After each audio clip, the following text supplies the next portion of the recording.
Ma'am! Ay! Ay! Ay! Ay! Si Mama nyo! Wait lang! Wait lang! Oh my God! Si Cardinal Ruel Nagbansan! Siya ang nag-uutos ng insertion na 100 billion pesos. At sabi rin ni Saldico, kailangan makapagbigay sila ng 2 billion every week. Mo sa unprogrammed, yung binibentang proyekto, walang bibili. Kasi hindi siya naka-line item, hindi sigurado. So, linalagay niya sa unprogrammed, tapos yung mga binibenta, nilalagay niya sa program. So, pinagalitan niya nun. At sinabi niya na dapat ayusin yan sa BICAM. Kaya lalong nagalit is because hindi inayos sa BICAM. Pero Pero dapat, ang nangyari doon, nanindigan siya. Meron siyang strong leadership, wala nangyari. Serve in another capacity. I'm still healthy, still working very well and fast. I just want a president na will have zero tolerance for corruption. Yes. Magandang hapon muli sa ating mga kasama. Nandito naman tayo si Kuya Gus nagbabalik. At syempre kung hindi ka pa nakasubscribe, mag-subscribe ka na at hit mo na rin yung bell para lagi kang updated sa ating mga video. At kung gusto mo sumali sa ating mga komunidad, andyan lang po yung join button. Ito, grabing utang ng Pilipinas. Lumobo na ho ng 18.13 trillion pesos at may plano pang mangutang. Ngayon 2026 na aabot na 2.68 trillion. Agoy. Pinaka-recent na figure sa panahon ng mga Drobo, ang kabuuang utang ng Pilipinas sa 18.13 trillion! Pilipinas! Babangon ka pa ba? Okay, sagot sa tanong mo. Ano ang sagot? Ano ba mga pinaglalaanan nito? Bakit nangutang na nangutang? Wala namang pandemic. Tinodo na ang utang. Diba? Lumulobo na. Baka pagdating ho ng pagkatapos ng termino, umabot na ho ng 19 trillion. Baka lang di natin masabi. Matakaw sa utang Palubog na ang Pilipinas, Palubog na ang Pilipinas. Ito, hindi na kayang bayaran to. Yung gantong halaga ng pera, hindi na kayang bayaran yan. Utang na loob. So ito pag-usapan natin, pero siyempre bago tayo magsimula sa ating talakayan at reaksyon, isang like, isang share, samahan mo na subscribe, all good sa tayo dyan. Kaya pag-usapan natin mga kumakalat na posibleng pagtakbo ni Atty. Guanzon sa senadora, bakit hindi natin pagbibigyan? Magaling ang ali. Kilala nyo naman siya. Siya isang tinawag na Bardagul Queen. Diba? Kesa naman na kumuha ka ng isasama sa lineup na may nababalitaan tayo Ewan ko ngayon pa lang, kaaga-aga pa lang nagkakaroon na ng problema. May issue na kaagad. Hindi ko na mapapangalanan pero matagal na naging issue ito Hindi rin ako bilib sa mama. Kasi bakit nila sinisiraan? Ano meron? Naging kaalyado ni Bibi Sara ni Tatay Digong. Etong mama na ito na i-issue na pakawala o tuta ng administrasyon. Sino sila? Sino siya? Kilala mo ba siya? Hindi natin papangalanan. Yun lang yung kumakalat na usapin kasi binabanatan nila ang mama. Meron mga pahaging na na itong mama na ito, i-blind item na muna natin. Pero mapapanood nyo siya sa ibang channel, sa mga ibang vloggers na binanatan nga talaga nila itong mama na ito. Kung gusto ang hilig mo sa blind item, hindi ho tayo makapagbigay ng konkreto kung talagang pakawala nga itong mama na ito. Pero sasabihin ko sa inyo, kung si Atty. Rowena Guanzon ang boboto natin, sure na tayo kasi nagpakilala na siya Nagpakilala na ho sa atin si Atty. Rowena Guanzon na susuporta siya kay Bibi Sara.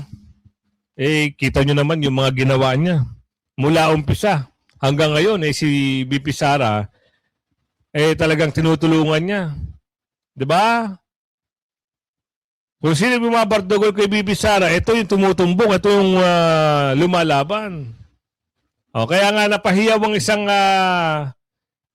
vlogger dito. Ipasok na natin, ha? Napahiyaw siya dahil nag-comment at saka nanonood pala si Atty. Rowena Guanzon. Mamaya, ha? Ibabigyan natin ng pahapyaw itong usapin sa kung may kaya bang ipakulong ni Bonget itong mga congressman.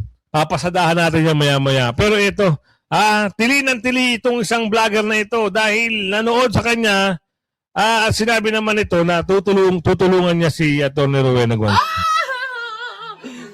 Ma'am! Si Mama daw! Wait lang! Wait lang! Oh my God! Atty. Rowena Guanzon! Atty. Kinoko! Sister, rinig yung boses mo. Atty. Rowena Guanzon!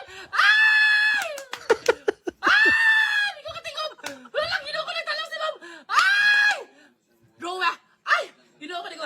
Atty. Rowena Guanzon! Wapak! Diba? Ma'am! Butuhan dyan ka, ma'am. Bubutuhin talaga kita, ma'am. Kanang pagka-senador, ma'am, kanang 2028. Wala ka, ginoko! Si Atty. Rowena Guanzon! Uy, ginoko! Yung talo sa Atty. Rowena Guanzon. Wala, uy, first time na, day. Nagre-reply si Atty. rito, ha? Si Atty. Hoy, nagbigay na kanyang email address o Gmail address para kontakin ng isang magaling na vlogger ito eh. Nakita natin ito yung nagpa-picture kay BP Sara. No, swerte nga ito nakapag-picture na kay BP Sara. Ako may pagkakataon na sana ako noon nasa Villamor. Ang problema sa Villamor nung inaresto si Tatay Digong. Ang problema, ang dami hong nakapalibot sa kanya na mga nag-i-interview kaya sayang. Tsaka hindi yun yung tamang pagkakataon na magpa-picture. Di ba? Inaaresto si Tatay Digong tapos papapicture ka pa. Yan ang mga balita ngayon. So alamin natin, ano ba ang problema ngayon? Bakit ang daming kumakalat na stage 4? Ano ba yung stage 4 na yan? Ano ba pinagmulan yan? Marami ho kasi nananalangin na. Pag hindi na ho kaya, step down na. Meron namang pangalawang pangulo. Di ba? Para mamuno. Kasi kung hindi mo na kaya at meron ka ng karamdaman di umano, lalo ka lang may stress, problema yan pagdating ng araw. Ano ba sunod na stage 4? 6 feet na. Below the ground. Ganun ba yun? Napapag-usapan lang. Kasi ganun na ho talaga. Wala nang matibay. Kasi meron kaming kapitbahay niya noon dati hindi ko na sasabihin yung lugar. Nangyari sa kanya, na-opera na siya. Yung isang part ng colon niya ay inopera at nilagyan ng goma. So hindi rin tumagal. Pag yan yung mga naging problema mo, sabi nga ng matatanda konti na lang. Masasabi lang natin, kung hindi na kaya, wag nang ipilit. At meron akong nabalitaan, pinaghati-hatian na raw yung budget ng 2020. 2026 o 2027. Pinamigay na raw, pinamahagi na raw, ilang trillion ba yun? Kung sakasakali daw na talagang wala na ibubuga, paldo-paldo ang maiiwan. Happy? Upo na si BP Sara pag happy kayo. Diba? Ano ang sabi dito? Posible bang gumaling? Sa karamihan ng kaso, hindi na fully curable. Kita nyo na. Hindi na talaga gagaling. Magpakabait na lang. Humingi ng tawad. Ganon. Pero kung magyayabang pa, tapos ganon na mangyayari, konti na lang ang pasensya. Konti na lang ang ibubuga. Humingi na ng tawad sa mga Duterte. Eh, mabait naman si BP Sara, papatawarin naman sila niyan eh. Oh. Eh ano yan? Ang tinatarget niyang sakit na yan, yung stage 4 na yan, oh, sabi rito, atay, baga, iba pang internal organs. Ano mangyayari sa stage 4? Wala na tayong sinasabi rito walang mga terminology na lang kasi bawal sa ano eh.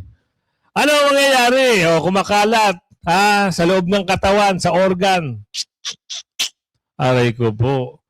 O, pansin nyo, bumababa yung timbang, pumapangit. Di ba? Napapansin nyo, nangihina.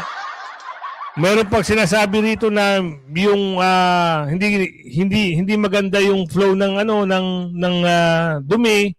Tapos meron pang pula yung dumi. Aray ko. Hirap nga sa pagdumi, yung mga ganong bagay ba? Hindi na raw, mahirap na raw mahirap na raw ipagalingin. Oh. Mayaman ka nga, marami kang mali-malitang pera, pero ganyan na nasinapit mo. Kaya anong masasabi nyo?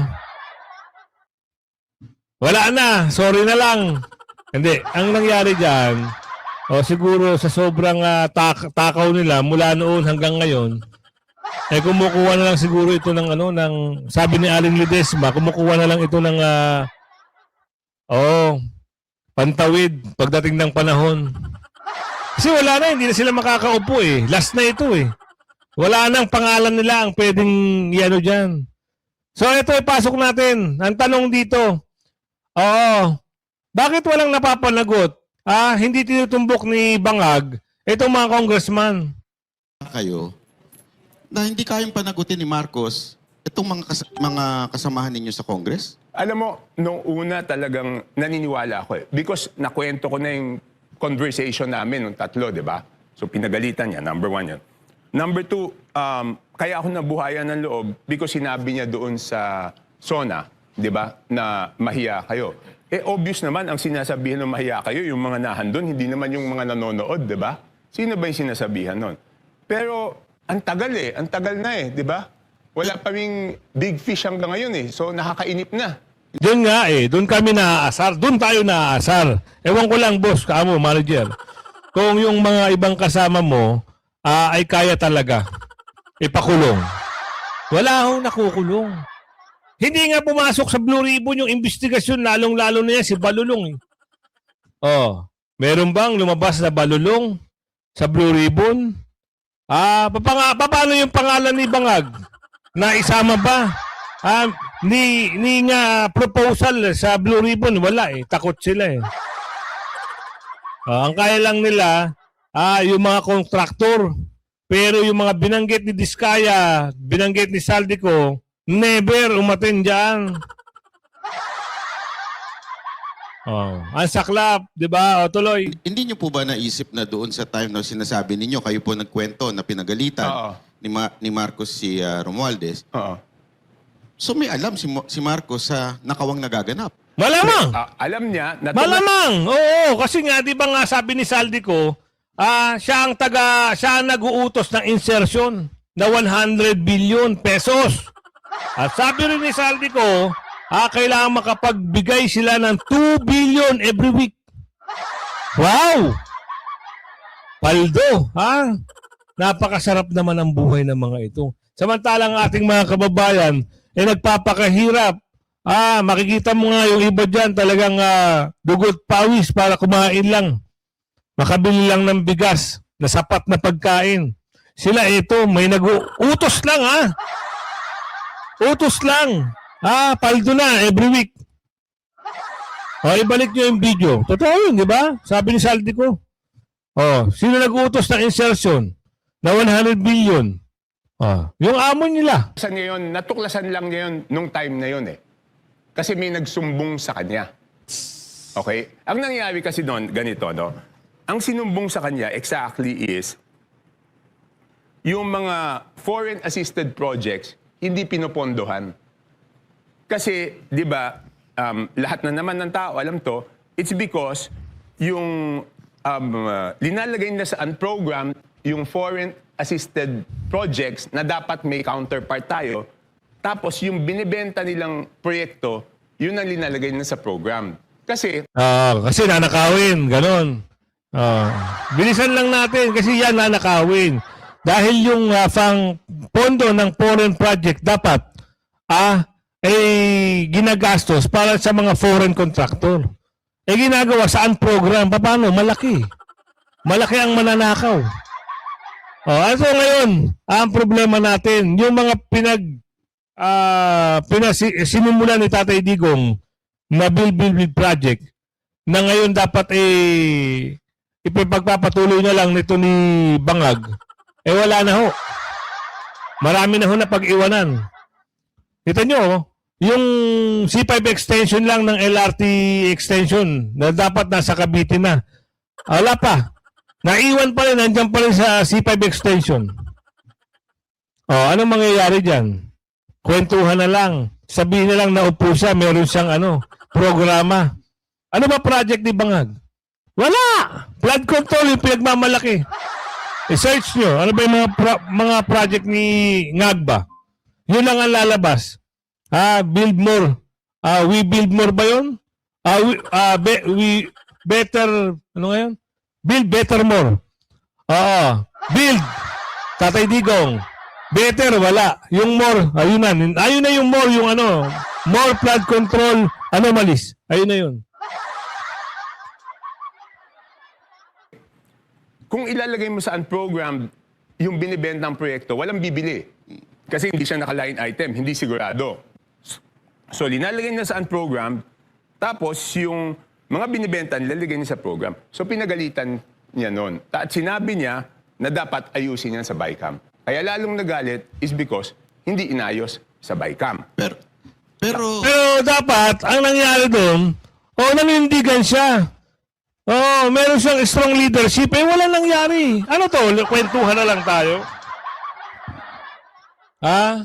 Dapat sinabi niya, hindi to pwede. Ako masusunod, di ko to pipirman. Wala, pinirmahan pa rin. Siyempre, budget pa rin. Ano ba talaga, Katobi talaga naman? Tatanong lang kami, Katobi, Huwag kang magalit.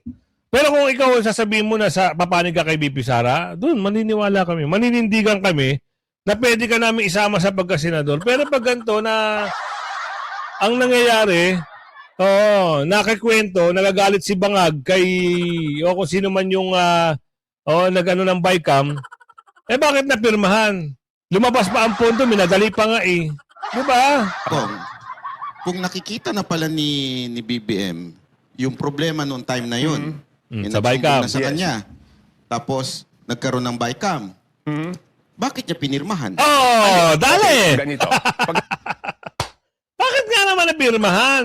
Kung meron naman palang problema, di ba? Isang malaking big question mark, 3 question mark na. Bakit ka mo? Nabalitaan mo. Sana pinatanggal mo, binalasa mo. Ito, mga durobo. Kay Tatay Digong, di pwede yan Di ba? Pag nabalitaan pa lang ni Tatay Digong, siba ka na. Wala nang maraming kwento. Tanggal ka na. Nabalitaan. Tuloy natin. 3 question mark yan Dapat sinibak. Tapos, hindi na mabibigyan ng kahit anong posisyon sa gobyerno. Tapos, ipamukha na hindi siya karapat-dapat na manilbihan. Ganun lang dapat. Tapos, di ba, sa tingin ko, ang opinion ko, hindi ko sure. Ang tingin ko, worried sila doon sa reenacted budget. Yun ang tingin ko. Kaya ang ginawa naman ng time na yon is, di ba, ang ginawa dahil ang daming pinasok, di ba? Kaya ang ginawa niya noon is hiningi, una in FLR, pinahold lahat ng insertions ng House tsaka ng Senate. Number 1. Number 2, hiningi sa Speaker tsaka sa Senate President at the time, Chis Escudero, yung listahan ng mga insertion. Kasi siyempre, pag tinanong yung Senate President, bakit nagkaganito? Sabi ng Senate President, yung House gumawa niyan. Pag tinanong yung House, sasabihin naman ng House, hindi, Senate ang gumawa niyan. So, kinuha lahat ng listahan. So, ang nangyari nun is, nung kinuha lahat ng listahan, yung Senate, sina Chis, binigay within 3 days. Yung House, Marso na, hindi pa rin binibigay. Siyempre, dinodoktor pa Di ba?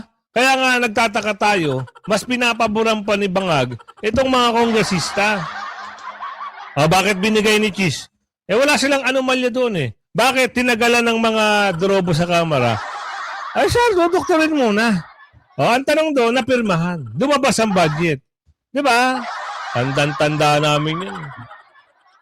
Mga ganyang kwento, parang hindi na kami interesado pa. Kasi nga yung ICI, parang wala rin nangyari. Ano ba nangyari sa ICI? Wala na, naisantabi na. Kwentuhan na lang. Kaya kami, naghihintay na lang kami ng right time, right person na babakbak naman doon sa mga dorobo.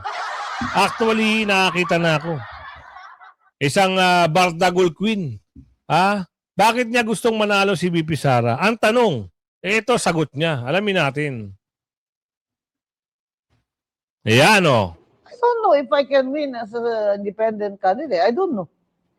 I don't know if the Baweños will support me. So, If supportahan I ka. run for Susuportahan ka. independent and but Sara is my president. I don't Yan. know if they'll vote for me. Ang gusto ko lang, manalo lang si Sara. Yun, the Duterte. best. Yun lang talaga ang gusto ko. I can always serve in another capacity. I'm still healthy, still working very well and fast. I just want a president na will have zero tolerance for corruption.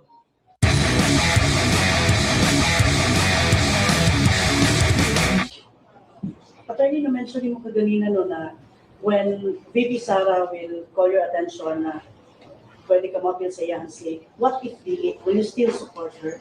Of course. I already said that. Hindi na nga ako kailangang tumakbong senador eh. Kaya lang i-endorse na ko sa Cebu Alliance. Leyte Alliance also inviting me. You know, because there's no Visayan candidate for senator. Tama. Kaya nga sabi ko nga sa inyo, They have claimed. sabi ko sa inyo, taga Mindanao at Visayas, magluklok kayo ng talagang lokal ng Visayas at Mindanao para naman maging fair ang laban. Puro Luzon na lang ang binoboto ng tao. Puro taga Luzon na lang. Puro taga Luzon din naman ang magdanakaw. Di ba? Ngayon, pag halimbawa, hatiin, VP Sara, presidente. Halimbawa, kukuha si VP Sara kasi 12 senador, di ba? Yung senator slate. 6 dito sa Manila, 6 dyan sa Mindanao, sa Kabisaya, tandem. Para patas ang laban, di ba? Hindi laging nahuhuli na lang ang Mindanao. Napakaganda ng Mindanao at Visayas. Bakit? Kulelat lagi pagdating sa proyekto. Yung proyekto nga ni Tatay Digong na Metro Train Ano nangyari? Ninakaw pa rin ata yung pondo. Hanggang ngayon, kulelat pa rin. Tama ba? Wala pa rin, Hindi pa rin, wala pa rin operation ng mga train dyan, Yun sana magko-connect ng Mindanao to Davao. Kaso nga lang, wala. Tuloy. Me as a Cebuano candidate. So much so that now I'm going to rent a condo in Cebu. So I will save money on hotels. I'll just rent a condo there so me and my staff can just stay in the condo. It's cheaper than staying in a hotel. And who's going to say that I'm not Cebuano if I speak Cebuano? Kapamalikas pagani kong Cebuano. Whoa. Who is going to say I am not a Cebuano candidate ko? Ang mga taga Cebu mo maingon nga, sino may nagwanson may amuhang kandidato ka Cebuano? Ito lang sasabihin natin tuloy-tuloy lang ni Atty. Rowena Guanzon. Ang suporta niya kay VP Sara. Talagang kasama to sa boto ko. Kasi gusto ko Nagkikita ko yung yung potential niya na bakbakan itong mga susunod na panahon. Itong mga dorobo ng bayan. Kasi kaya niyang murahin. Si Bangag, kaya niyang murahin itong si Luther. Harap-harapan. Bakit hindi pwede? Bakit hindi niyo boboto? Maaga pa lang ini-endorse ko na sa inyo. Wag lang na makikitaan na parang may isa kasing pangit ang nangyari diyan sa Cebu. Parang ginamit lang ata di umano si VP Sara. Tapos ano nangyari? Taga Cebu. Kilala niyo ba? Kilala niyo siya? Hindi naman siguro tamang banggitin ang pangalan dito. Pero kilala nyo. Ano yung Manga 3.0? Ang dami talagang manggagamit. Pero, Attorney Guanzon, the best. Kung Duterte lang talaga. Wala nang iba. Yun ang hangad namin. Ikaw ang kakastigo doon sa mga durobo. Ikaw ang kakastigo roon. Happy na kami. Mapakulong mo lang yung group effort kay Tatay Digong. Sobrang magiging happy ang Pilipino. Saka sobrang happy kami pag napakulong mo itong si Balulong. Alam po, galit na galit ka dyan, Atty. Novena, di ba? Hay, nako, Pilipinas. Babangon ka pa ba? Eto, may kumakalat na naman na eksena. Pero wag na natin siguro pansinin yun. Dito tayo mag-focus kay Atty. Novena. Kay Atty. Novena Guanzon tayo. Sino-sino ba ang mga nararapat na iboto o ihalal pagdating ng araw? Aba. Vice President ko, kung sino endorso ni VP Sara, pero kung wala pa naman, nangingibabaw sa akin si Senador Marcoleta. Ikaw ba? Sino nabubusuan mo? May tanong lang. Para lang meron tayong reference kung sino-sino yung mga nararapat pagdating ng araw. Ako talaga, Senador Marcoleta, the best sa akin. Kasi talagang binabardagol niya yung nag-aawan siya ng hopya. Talagang, ito, magnanakaw to ng hopya eh. Di ba? Kinuha yung hopya niya yung katabi niya. Tayo tamang pwede nating pag-usapan kung sino yung nababanggit na malakas. Malakas na pwedeng itandem kay Bibi Sara. Pwede naman Duterte, wala nang problema doon. Pero talagang kayo naman magdidesisyon yan, hindi naman tayo. Tsaka si Bibi Sara. Political commentator, suportado si Congressman Libiste. Saan? Ito sa ASEAN budget. Naku, may budget pa pala ng ASEAN. Wag na muna natin pag-usapan yung budget ng ASEAN na yan. Mag-focus muna tayo sa crisis at dito sa flood control. Asa na ba ang issue ng flood control? Walay na. Nakakwentuhan na lang tayo. Diba? Unti-unti nang natatakpan ng oil hike. Unti-unti na talagang natatabunan. Pero kayo naman ng mag-aano niyan, magtitimbang niyan. Pero sana, wag kalimutan yung mali-malitang pera at itong lahat na sinasabi ni Saldico, itong nilabas na mga statement ng 18 Marines, wish lang na wish lang na may makulong at managot. Kasi wala pang nananagot. Wala pang nananagot dito sa flood control anomalies na ito. Marami ang magnanakaw, marami ang naapektuhan, lalong-lalo na yung mga binabahang parte ng Bulacan, Pampanga, Bataan. Talagang talamak ang nakawan dyan. Talagang walang project pero may pondong naubos. Abangan natin yung April 14 kasi doon malalaman kung yung article of impeachment may papasa sa Senado. Pero sana makialam na kagad ang Supreme Court na mabasura agad. Yun lang ang hinahangad natin eh. Iyak tawa na naman kayo pag sinabi ng Supreme Court na okay, basura na yan. Walang sustansya. Ay, gawa-gawang kwento lang kasi itong mga taga-kamara na to dahil sa sobrang takot, sobrang inis, sobrang pangamba nila dahil sa 2028, pwede silang mabalikan. Back to you, ika nga. Ang daming tagapagtanggol ni Bonget, Fake news daw yung stage 4. Talaga ba?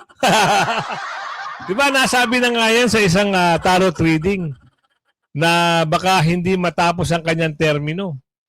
Diba? Nasabi na yan. Kaya maaari na totoo yan. Easter Sunday Easter Sunday. Shoutout tayo mga kasama. Talagang maraming gusto magpa-shoutout sa atin. Minsan talagang ang hirap lang hanapin. Kagaya nito. Simulan na natin dito. Kaya sino to? Okay, Ma'am Nerissa Olita. Ayan, Kuya Goods, araw-araw po ako nanonood sa'yo. Shoutout, Ma'am Nerita, ha? Oh, hello, Kuya Goods, mula kay... Ang hirap magbasa. Or Kamik, ha? Oh, sa Germany, galing siya ng Germany. Taga-Germany si Ma'am. Oo. Sino pa to? Benji Morga from Mindanao. Shoutout, Sir Benji. Kay Jerry Majos, shoutout from Taiwan. Shoutout from Taiwan, ha? Oh, taga-Taiwan si Sir Jerry. Marciana de la Cruz. Ayan, happy Easter Sunday. Shoutout po. Oo, tuloy lang natin pagtapos ng ating content. Shoutout. Kay Ma'am Damanusan. Ayan, mula sa Houston, Texas. O, kita nyo, dami nating mga subscribers at viewers. Kuya Goods, pa-shoutout din po from Olongapo. Annabel Gosim. Hi, ma'am. Shoutout po. At kay Ma'am Shalaeri. Oh, from Japan naman siya. Ayan, ingat po sa Japan. Oo. Kay Marijen. Ayan, shoutout po, Ma'am Marijen. Jesusan Saito. Oo, ang pagkakaalam niya daw ay yung stage 4 kung malapit na raw kunin. Hindi lang natin alam kung sinong kukuha. Ha? May Gonza, shoutout po, ha? At kay Medyo Morante. Ayan, shoutout kay Ma'am Medyo Morante. Ayan, shoutout po. Ang liit kasi, kaya hindi ko masyado mabasa. Oo, sino pa? Ang susunod sa stage 4, sabi ni Sir Plintalan, ay below the belt. Ay below the, below, 6 feet below. Anyway, marami kaming millions galing sa maleta. Marami naman daw millions. Di bale na lang daw kung ano man yung gusto niya sabihin dito. Si Trilling ata yung pinaraharingan dito. Ayan, kung umabot ka, Kuya Goods. Nagnakaw daw. Kaya takot sila kay BP Sara. Totoo. Kaya takot sila, ayaw nilang maging presidente si BP Sara dahil takot sila. So anyway, kung umabot ka sa video natin ito, huwag mong kalimutan mag-like, share, subscribe. Maglalambing tayo sa inyo. Hanggang sa muli, don't forget, hit yung bell. Bye-bye!